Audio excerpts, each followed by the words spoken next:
From one moment to the next, all of us were dragged into a survival game set in the end of the world. People lost their minds, fiercely competing to obtain special abilities. I was the only one who decided to take unlimited money. Everyone else mocked me mercilessly, saying I was the stupidest one in the group, that money would be completely useless when the world collapsed. What none of them understood was this: the undead were not the real danger. Human beings with supernatural powers were infinitely more lethal and ruthless. That's when the system issued its first announcement. 300 souls, including mine, had been inserted directly into this deadly simulation. The system revealed a disturbing truth. We had all died in the original world. Our only chance to recover that existence was to stay alive until the absolute end of this interactive nightmare. Immediately after, the next instruction arrived. It was time to select our starting equipment. I quickly browsed every available option on the virtual shelves. Most were random abilities and powers of all kinds. The other participants shoved and clawed at each other to grab what they wanted. I ignored all of that and went straight to the final page of the catalog. Hidden at the very end, I found a coin engraved with "Boundless Fortune." I didn't hesitate for even a second. I took it without thinking. My classmate Wang Tung, who had been transported with me, obtained the ability to control other people's minds. The moment he saw me pick up that coin, he couldn't hold back and laughed mockingly. "Mark, are you really so obsessed with money that this is all you could think of taking? This world is on the verge of total collapse. What the hell are you going to do with cash?" Before I could even respond, he already turned away to talk to the most admired girl in the group, Lu Ruyan. She had chosen a power known as Pure Love Force. Her voice was full of confidence. She could awaken romantic feelings in any living being she encountered. Even the infected wouldn't be able to resist her charm. With that emotional shield, nothing would be able to stop her. When the last participant had claimed their power, the system spoke again. We were granted a period of 12 full months to develop our abilities and prepare mentally for the final confrontation. The total apocalypse mode would activate once the time limit expired. Only one person would be able to leave this game alive. Only the last survivor would be allowed to claim the ultimate reward. Upon hearing this condition, everyone's expressions changed instantly. Those who had just moments ago planned to cooperate now looked at each other with distrust and suspicion. In a competition like this, there were no teammates. Every person was an obstacle to the others. I didn't waste a single moment. I left the area without looking back, and immediately began executing my personal survival strategy for the apocalypse. I analyzed the planetary map in detail and found what I was looking for: a completely isolated island in the middle of the Pacific Ocean, far from any active seismic zone. It was outside major storm routes, had a large flat surface perfect for building an airstrip, and was surrounded by mountain formations that would act as a natural barrier. I spent 1 billion without hesitation and became the absolute owner of that territory. I named it Porvenir Island and spread the story that it was an ambitious tourism project. Immediately after, I purchased 10 large transoceanic ships in a single operation. I drafted construction contracts with available NPCs and coordinated the transport of industrial machinery and tons of building materials to the island. I forced all NPC executives to sign strict confidentiality agreements. Not even they had access to the real coordinates of Porvenir Island. Once the ships docked, construction teams began building an emergency runway. At the same time, I chartered 100 aircraft to transport construction crews from different parts of the world. Those workers operated non-stop, day and night, to keep Porvenir Island completely off any radar. I had already acquired signal jammers which I installed strategically, and I confiscated all mobile devices from the workforce. I built 10 heavily reinforced fortresses using the highest grade materials available. They were designed to withstand magnitude 12 earthquakes, and their exteriors included advanced camouflage. No satellite in orbit could identify them from space. But all of that was only a facade. The true survival installation was buried deep underground. That bunker could withstand nuclear explosions, biochemical agents, and even zombies capable of digging tunnels. They would not be able to pierce a 5-meter-thick solid steel barrier. The visible surface fortresses contained secret corridors leading to the underground level, but those passages were extremely narrow. Only one person could pass through at a time. The interior was a labyrinth designed to confuse any intruder, even if they managed to find the correct entrance. Getting past the main door did not guarantee avoiding the traps scattered throughout the corridors. If one passage became unusable, alternative routes existed back to the surface. In an apocalyptic scenario, energy control is the difference between life and death. To ensure an endless power supply, I installed wind turbines across the island, complemented by tidal energy generators and a nuclear power plant. Water supply was also fully solved. I built rainwater collection systems and seawater desalination plants, as well as equipment to extract and purify groundwater.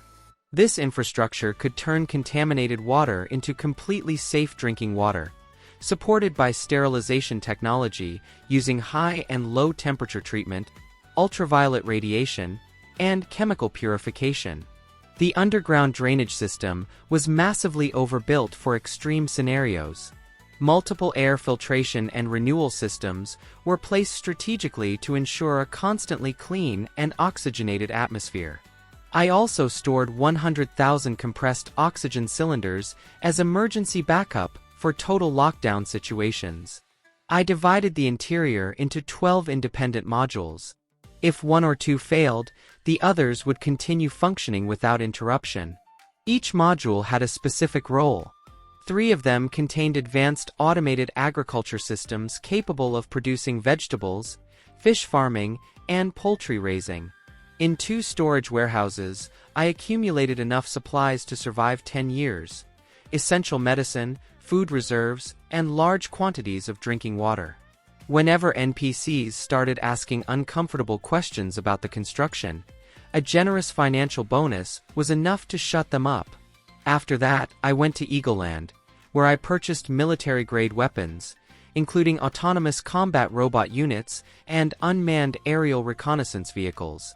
519 Because the scale of my purchases was enormous, I also used underground networks to acquire 2 operational nuclear warheads. In a remote bay, I hid a nuclear-powered submarine and a high-performance private aircraft. The underground bunker had a direct corridor leading to the submarine dock, allowing me to escape undetected by players with tracking abilities.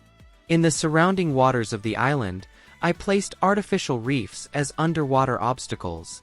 Any large vessel trying to approach would run aground before reaching shore. I installed high-voltage electrified barriers. I traced a complete perimeter around the entire coastline and extended it into the surrounding waters. I planted explosives at strategic points across the island. I complemented everything with a network of radar sensors capable of detecting any moving object approaching the perimeter, giving me enough time to neutralize it. Above the island, I deployed a massive aerial electric net to prevent infected birds from landing.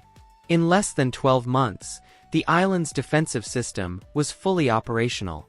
Naturally, to confuse my rivals, I maintained an active public facade, the apparent development of tourist complexes in various parts of the world, enough so that the other players would not become suspicious. Those tourist installations actually functioned as alternative support bases. All of them were designed to be reachable without needing to refuel. After dispatching the last group of NPCs, I became the sole inhabitant of the island. I bought a company dedicated to space exploration and took operational control of more than 6,000 satellites in Earth's orbit, solely to ensure a stable and uninterrupted internet connection. Throughout that year of preparation, I also acquired airlines and shipping companies across different continents. In the final stretch during the last week, I ordered the destruction of all those air and maritime fleets. The news shocked the entire world. The richest individual on the planet had ordered the global destruction of long-distance transport. The NPCs concluded that he had lost his mind. Only the other players understood the message clearly. That ruthless magnate was one of them, and he had just eliminated the main escape route for everyone. A notification appeared in the player's communication channel. Wang Tang messaged me directly. "Mark, that billionaire who destroyed everything, that was you, wasn't it?" He was the only witness to my initial choice. I chose not to reply. 1 week later, the apocalypse officially began. The players who had maximized their powers were eager to act. The 300 names with their identifiers appeared projected on the public screen. My number was 99. Wang Tang was 100. Liu Yenran was 101. The announcement was blunt. The apocalypse has begun. This simulation will continue until only one participant remains alive. No one anticipated that the end of the world would begin with a biblical-scale global flood. Days of continuous rainfall triggered catastrophic flooding across all continents. Porvenir Island also took the impact, but its small size meant the storm fronts passed over it in just 48 hours. I didn't even consider locking myself inside the underground bunker. The ability users were completely taken by surprise by this first scenario. Like me, they had arrived in this world without a single cent. During the preparation year, they had spent all their time enhancing their powers while struggling to survive financially. The conditions they lived in during that period are easy to imagine. The resources they managed to gather were ridiculously insufficient. The few players who resorted to crime using their abilities managed to seize mansions. They improvised shelters in the basements of those properties. The floodwaters entered those lower levels first. Everything they had stored became useless. Entire mansions were swallowed by water. Other players had adapted underground parking lots as shelters. Those were also completely flooded. Those who stayed in upper floors maintained a temporary advantage, but the rains showed no sign of stopping. The small reserves of players in low areas were gradually consumed. Panic took over everyone. Meanwhile, I was comfortably lying down, eating snacks and watching a live stream on my screen. The content creator was hiding behind curtains, secretly filming what was happening in the building across the street. A player was using fire control abilities to break in and loot supplies. Bro, this isn't digital editing or post-production. This is real. Before the apocalypse, he worked as a security guard in this same complex. Now he's melting metal doors with his hands. We've already recorded 10 consecutive raids. The chat comments kept flooding in. So, it's true that powers exist? Does that mean the end of the world has already come? Streamer, watch your back. When he finishes that building, yours might be next. Can fire really protect you from everything? The fire user made the mistake of alerting NPC security forces. A full detachment of special agents arrived at the complex in rescue boats. They established a perimeter around the building with weapons ready to fire. The streamer's hands trembled with excitement. Guys, I've never seen a real armed confrontation in my life. The intensity of that guy's fire is unbelievable. He melted a metal gate in seconds. The special agents stormed the building. The exchange of gunfire was brutal. Suddenly, a silhouette was launched from the rooftop and crashed into the floodwaters below. Moments later, that player's name turned gray on the global board, an unmistakable sign of permanent elimination. At that exact moment in the chat window, Wang Tang tried contacting me again. Mark, listen carefully, I propose we form an alliance. Think about it, we were classmates. Our numbers are basically consecutive. If we join forces, our chances of reaching the end increase significantly. Without any shame, he kept spamming video call requests. I rejected every single one. If I accepted his proposal and we became the last 2 survivors, he would use his mind control ability to eliminate me and declare himself the winner. Was I overestimating his intelligence or underestimating mine? The water and electricity supplies collapsed. Food began to run out rapidly. 3 months underwater erased any remaining hope among NPCs. Humanity's resistance reached its limit. Desperate groups began robbing and burning everything they could find. Players infiltrated civilian populations, trying to find any viable escape. but their abilities quickly exposed them. Authorities took note and issued mass arrest orders against anyone with abnormal abilities. Detainees were taken to research and experimentation facilities. Within 1 month, 30 players appeared marked on the public screen. Paranoia spread like an epidemic among the remaining participants, who lived in a constant state of alert. Meanwhile, my everyday reality couldn't have been more different. I calmly monitored the growth of my crops, enjoyed long gaming sessions in my mansion, and worked out in my private pool. Porvenir Island was, in every sense, a personal paradise. The life I led was extraordinarily comfortable. However, moments of peace have an expiration date. Someone eventually betrayed me. An anonymous post in the global channel revealed my identity. Player 99 is the richest man in this world. He must have built multiple shelters before all this started. Find Player 99 and we can all survive. The silent global channel erupted within seconds. Player 99, show yourself now. You're living in luxury while everyone else is suffering. You're the worst kind of scum. Take him down and we'll have a future. Don't leave anyone behind. Collective frenzy took over all the players. They wanted to tear me apart with their own hands. All I wanted was to stay silent and off the radar, but someone ruined that. I responded in the global channel with a direct message. Listen to me, everyone. I am Player 99. I understand you need shelter.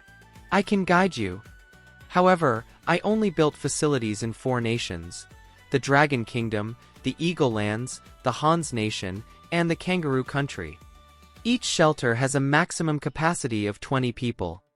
I marked the 4 locations on the shared map. There are more than 200 active players. Mathematically, it's impossible for everyone to enter. Still, I will share the access codes. The rule is simple. First come, first served. Don't come looking for me. The moment I posted the access codes, all players rushed out in a desperate race. The first to reach a shelter guaranteed survival from the floods. Within hours, some players had already arrived. Most of those who succeeded had abilities related to speed and movement. The shelters were built in elevated zones, completely safe from rising water levels. Upon entering, they felt like they had stepped from hell into an oasis. And rightly so. I had designed all 4 facilities with extraordinary luxury and comfort. Every detail was carefully crafted. The freezers were filled with lavish feasts. Player 58 began streaming live in the global chat with obvious pride. I never imagined finding something like this, and it's unbelievably luxurious. Money really can buy happiness in the apocalypse. Inside, players devoured premium cuts of meat and roasted lamb.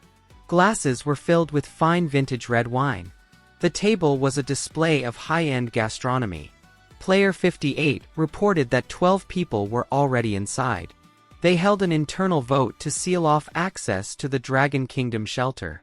Resources were limited, and they were not willing to share. Players still en route, seeing the livestream, fell into absolute rage. Outside the shelter doors, more players kept arriving in waves. Rather than drown or starve, they were determined to take that lifeline at any cost. The survival instinct pushed them beyond humanity. They begged those inside to open the doors to show mercy, but those inside had activated all lockdown systems. No matter how many blows hit the doors or what abilities were unleashed, the entrance remained sealed. Just as the insiders were celebrating, I suddenly sent a message into the chat. Didn't we agree on a capacity of 20 people? There are still 8 spots left. I have an emergency access code that overrides the lock from the outside. The alternate entrance faces the southeast side of the building. At the base of the wall, there's a decorative engraved brick. Turn it 180 degrees, and it will open a hidden passage. The players outside rushed toward that point like a mad human tide. They found the brick among the old wall decorations and forcefully rotated it. To their disbelief, a real opening appeared in the structure. A fierce battle erupted for those last 8 available spots. A thin, fragile-looking female player lagged behind. Suddenly, Thick vines burst from her forearms, spreading in all directions and entangling dozens of players, causing them to collapse in a chain reaction. A blade-wielding player cut through the vines with a single motion, spun around, and unleashed a sharp-winged blade that severed her throat. He reached the entrance first, entered the emergency code, and the gate opened. He rushed inside on pure adrenaline. Immediately after, another player unleashed a massive electrical discharge, knocking down dozens of people at once and slipping into the entrance during the chaos. As a third player approached the threshold, someone on the ground grabbed his ankle. The fallen player smiled disturbingly and drove venom-coated nails into his thigh. Before the venom user could even stand, another player pierced his torso from behind with a steel-hard arm. Bodies piled up at the entrance of the sanctuary.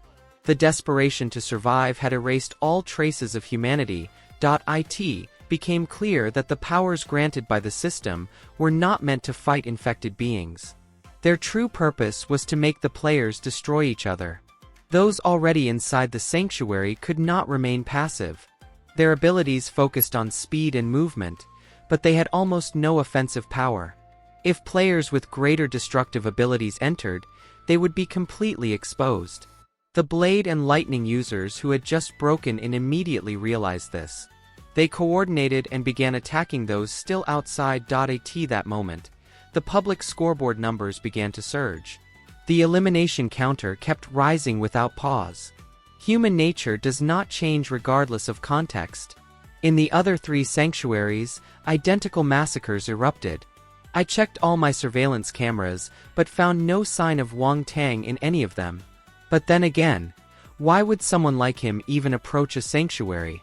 As if reading my thoughts, Wang Tang sent me a message at that exact moment. Mark, notice something interesting. We never actually formed an alliance. Yet our coordination has been perfect. We're clearly made to work together. Don't you feel even a little guilty? You were the one who exposed my identity to everyone. You were the one who put me in the spotlight. Relax. If I hadn't orchestrated that plan, how else would we have gotten so many players to eliminate each other? In reality, you should be thanking me for reducing the number of enemies left for you. While we were exchanging messages, the sanctuary reached full capacity, and the lockdown systems activated automatically. Outside, blood dyed the floodwaters red. Those who hadn't managed to enter were still resisting with no real hope. Inside, people celebrated, unaware of what was about to come. I smiled faintly. What was about to happen next? With that smile still on my face, I wrote to Wang Tang. Too bad you decided not to enter the sanctuary. Without further preamble, I pressed the detonator. In a fraction of a second, the 1,000 tons of explosive material that had been previously buried inside were activated simultaneously. The resulting shockwave was so devastating that it even eliminated the players who had survived outside the shelter. After the explosion, the global count dropped by 116 participants. Only 91 remained alive. After a long silence, Wang Tang finally broke it with a short message. I admit I completely underestimated you. My sincere thanks for the unintended cooperation. Without your move, concentrating such a large number of players in one place would have been practically impossible. The participants with the highest probability of finding a maritime or aerial route to Porvenir Island have been eliminated from the equation. I have spent a full year designing the way to annihilate them all in a single move. The shelters became their own graves. The scale of the event made it impossible for the media to cover it in real time. The other survivors had no idea what had happened, but Wang Tang deduced it immediately, which could only mean he had observed everything from a remote and safe position. Seconds later, the system sent me a notification. Congratulations, you are the player with the highest total number of eliminations in the entire game. You have been granted an additional special reward. I couldn't stop a smile from forming on my face. In the end, in any apocalypse, the one who survives is not the strongest. It is the one who thinks best. 4 months later, the waters began to recede gradually, revealing land that had remained submerged. The population breathed a sigh of relief, convinced the worst was over. But what no one had foreseen was that the flood had left behind a poison gift, a devastating plague. Many deceased NPCs had begun to reanimate as undead. The system issued a new announcement. Congratulations to the 101 players who successfully completed the first stage. Flood Apocalypse, completed. The second stage begins now. Zombie Apocalypse. At last, the time has come for abilities to show their true value. That number 99 has absolutely no chance. At that moment, Lu Ruyuan sent me a private message. Mark, you are aware that you have no special power. A zombie apocalypse is completely beyond your reach. If you hand over part of your supplies and reveal your location, I will personally make sure nothing happens to you. I paused for a moment before simply typing a question mark. Don't underestimate what I'm capable of. I survived the entire flood stage thanks to my own ability. I knew perfectly well how she had actually survived. She had emotionally manipulated her neighbors using her ability to inspire love, tricked them into giving her supplies, and ensured she was the first evacuated when rescue teams arrived. With that clear thought, I replied, "Sorry, but I'm not interested in your proposal." And besides, the fact that Ryuan knew I was the richest player could not be a coincidence. The zombie virus erupted simultaneously across all continents. Since I had previously eliminated all commercial air and sea fleets, transmission routes to Pacific Island nations and Antarctica were completely blocked. The first generation infected were relatively manageable, but the spread rate of the virus was alarming. After multiple infection cycles, mutated variants began to emerge, just as I had predicted in my projections. Infected with higher cognitive abilities, and some even with supernatural powers, began to appear silently but continuously. Any zombie that consumed the flesh of a power user would automatically absorb their abilities. The players realized that acting alone was a death sentence. They began forming groups and building defensive bases to resist the infected. But those bases did not limit their conflict to zombies alone. Violent clashes also broke out between them over resources and territory. While enjoying that evening, watching the last entertainment gala that had aired before the collapse, my mind drifted back to memories of my family in the previous world. Now I was the only one left. I had to complete this. I had to be the last voice standing. I took a picture of my New Year's Eve dinner and sent it to Wang Ting. Exactly 1 minute later, Wang Tung posted it in the global channel. I could perfectly imagine the collective reaction of the players. Messages filled with rage flooded the chat. Player 99 is enjoying himself. We don't even get a hot meal, and he has a banquet-worthy table. You'll pay for every bite when we find you. I didn't care at all. I'll be waiting here. Let's see if you can find me. I opened my files and reviewed the detailed profiles of the 30 remaining active players. None of them imagined that even before the apocalypse began, I already had a global surveillance network in place. My mercenaries had located and tracked every player scattered across the planet, maintaining continuous and systematic surveillance. I had documented their abilities, limitations, and weaknesses. Once the apocalypse began, my mercenaries survived using the supplies I had pre-positioned. They continued working for me in exchange for access to new reserves. Money was still the force that moved even the gears of the end of the world.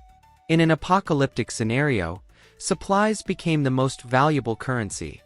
3 dominant power blocks had formed. The first was the military apparatus.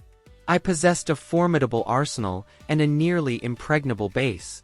Wang Tung had taken complete control of that structure through his mind-dominating ability.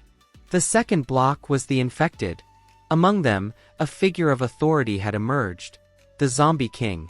This being had accumulated powers by absorbing abilities from users, rival infected, and eliminated players. Lu Ruyan remained permanently at his side, having become his favored companion. The third block was the criminal organizations. Player 128 had emerged in the most chaotic and ungovernable nation in the world. Using his powers, He subdued various gangs and took leadership. Under his direction, those organizations grew through systematic looting of civilians. The 26 remaining players had aligned themselves with one of these three factions. Player 128 possessed gravitational manipulation, one of the most devastating abilities in existence. In any direct confrontation, he was unbeatable. However, the gangs were actually the weakest faction of the three. I marked player 128's avatar with my cursor. You will be the first to disappear. At that exact moment, the system issued a new alert. 30 players remain active. Difficulty has been increased. Initiating level 3, the glacial continent. Someone broke down emotionally upon reading it. We've been in this hell for a year and 5 months. Everyone's supplies are running out. If an ice age comes on top of this, no human on this planet has a future. Liu Yuran sent me a private message with calculated calm. Mark, listen carefully. Soon, the only beings capable of surviving on this planet will be the infected. And among them, I will survive too. You will regret rejecting me for the rest of your life. She attached a photo of herself standing beside the zombie king in a companion-like pose. I looked at it coldly and wrote my response. In that case, I'll make sure to send both of you to the afterlife permanently. The ice age swept across the planet without mercy. Even my tropical island was not spared. A historic blizzard struck Porvenir Island with full force. The aerial electric net was the first infrastructure to fail. The wind turbines and tidal generators suffered severe damage. Fortunately, the backup nuclear power plant in the underground level remained fully operational. Criminal organizations were the first to collapse internally. They had almost completely exhausted the resources looted from civilians. Internal tensions escalated beyond breaking point. Conflicts between members multiplied. Players within those ranks fell one after another. I made private contact with player 128 through the general channel. I proposed cooperation, informing him that I had distributed supply caches strategically across his territory. If he found and used them, his survival would be guaranteed. Player 128 replied cautiously. What do you want in return? Give me a reason to trust someone like you. My goal is for you to eliminate the zombie king. My research team has synthesized a virus-neutralizing agent. Applied to an infected, it immediately triggers decomposition. The problem is that I have no direct combat capability. After careful analysis, I reached this conclusion. Among the 30 remaining players, none match your offensive potential. The task belongs solely to you. Humans are extremely vulnerable to extreme cold. The infected are not. Each passing day shifts the balance further in their favor. No matter how many supplies I have stockpiled, they all have an expiration date. And when that moment arrives, player 101, who remains beside the zombie king, will automatically become the default winner. The zombie king is an opponent no player can eliminate without the neutralizer. I have the agent. You have the power. Let's coordinate the attack and eliminate the zombies to earn player 128's trust. I deployed envoys to deliver samples of the neutralizing agent along with a shipment of supplies. The gang tested it on an infected. The zombie dissolved into a mass of dark fluid, screaming in agony as it did so. The virus it carried was completely eradicated. Player 128 assessed the situation. If in the end only he and I remained, eliminating me would require no real effort.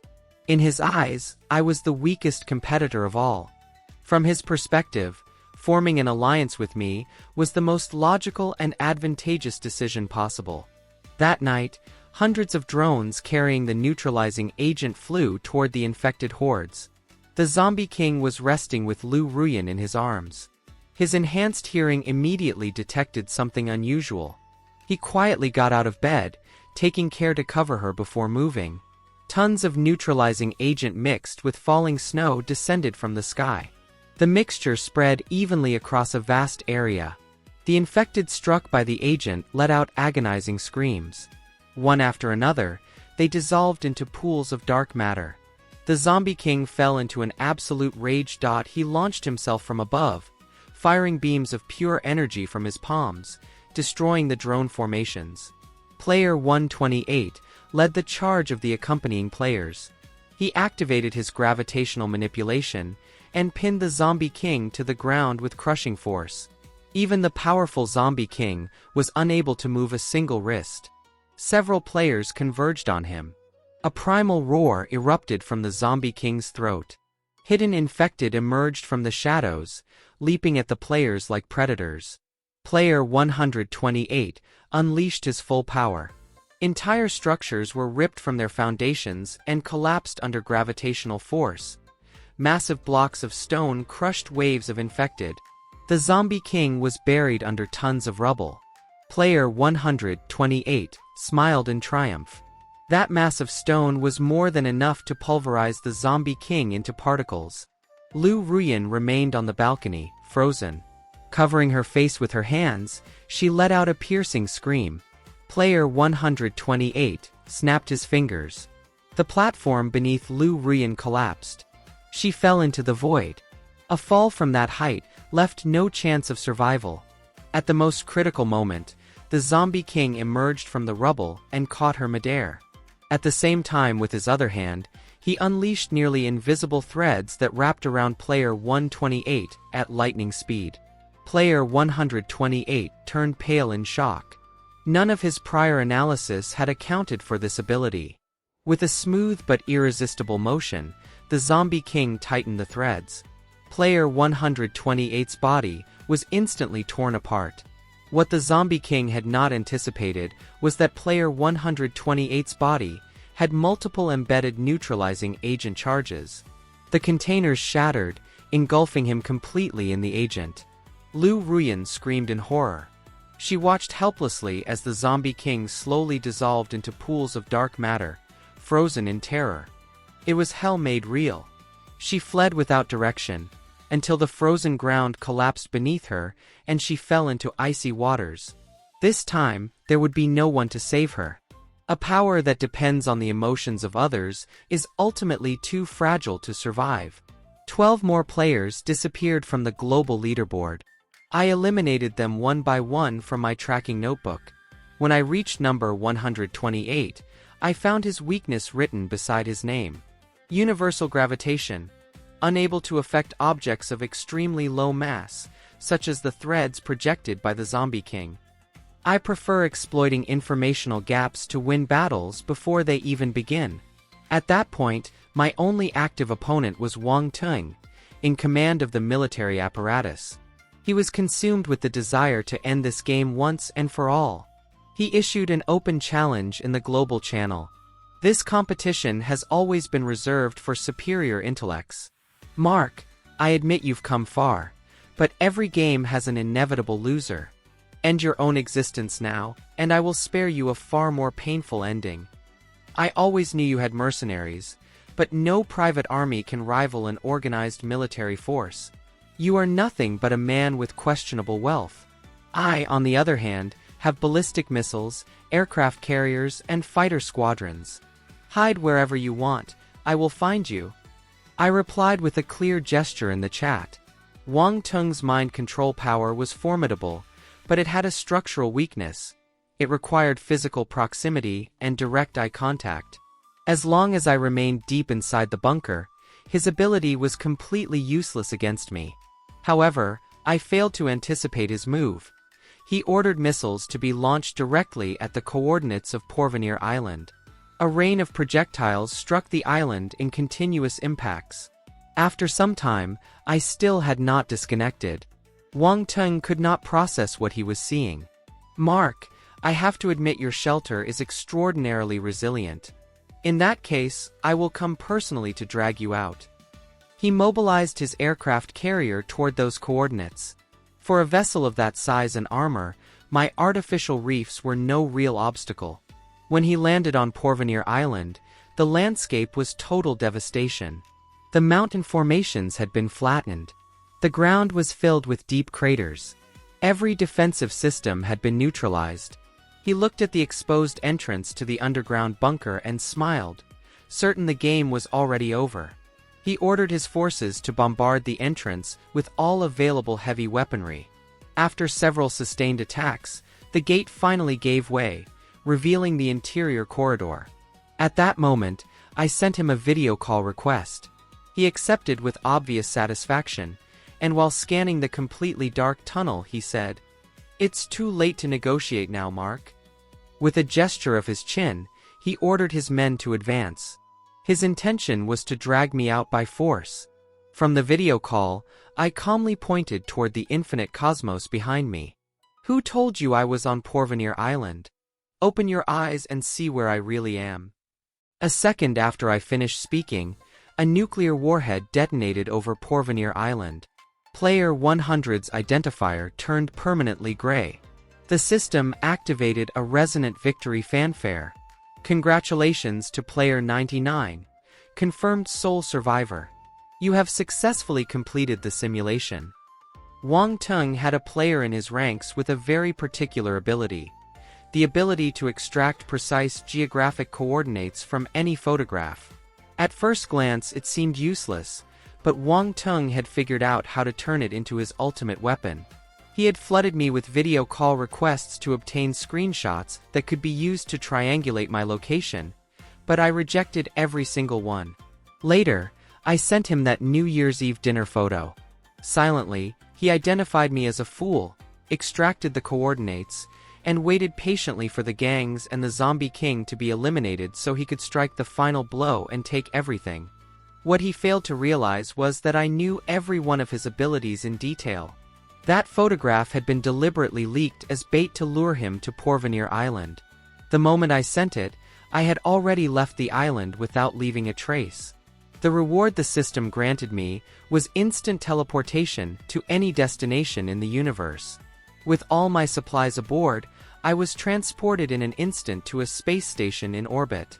The problem was that the system did not provide any way to return to Earth.